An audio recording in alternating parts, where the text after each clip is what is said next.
And what is FOHBOH? Well, let's find out from the man himself, Mr. Michael Atkinson, who is the CEO and founder of FOHBOH Inc. Michael, welcome to Restaurant Wraps. How you doing today? I'm doing great, Michael. Thanks for having me. For those of us that don't know what it is, what exactly is FOHBOH? FOHBOH started in 2007 as a way to connect the stakeholders of the restaurant industry, and I felt in 2007 that it really needed its own community because we have a different perspective. This is designed to be what's called a business-to-business or a B2B community of practice where all the stakeholders, vendors, service providers, manufacturers, as well as restaurant operators can connect online interactively. And engage and talk about the burning issues of the restaurant industry in real time.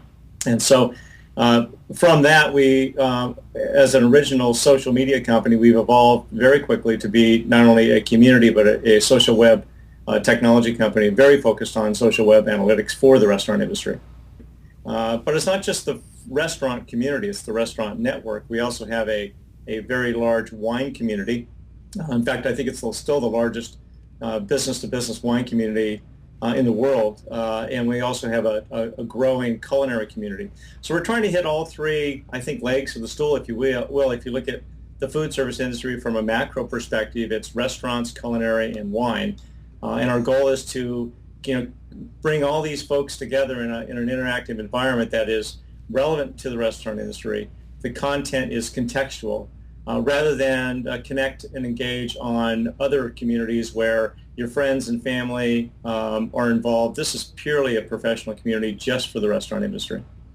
So do you find out, you split off, because you started with the FOHBOH community, and then you have FOHBOH Chef, and then Right. FOHBOH Wine.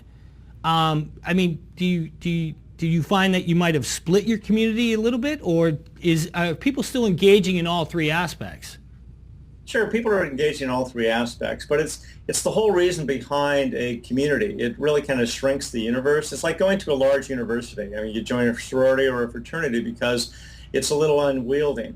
Most of the members are on all communities. They just find that the content is more relevant if you're discussing wine and where the wine industry is going, versus being in a restaurant community if you're more in the wine side. If you're a bottler or a vintner, you might find more content more relevant and more contextual on that wine industry community. But our goal is to build communities of practice and cross-pollinate these discussions and these community members such that it really is a broad brush against the entire industry.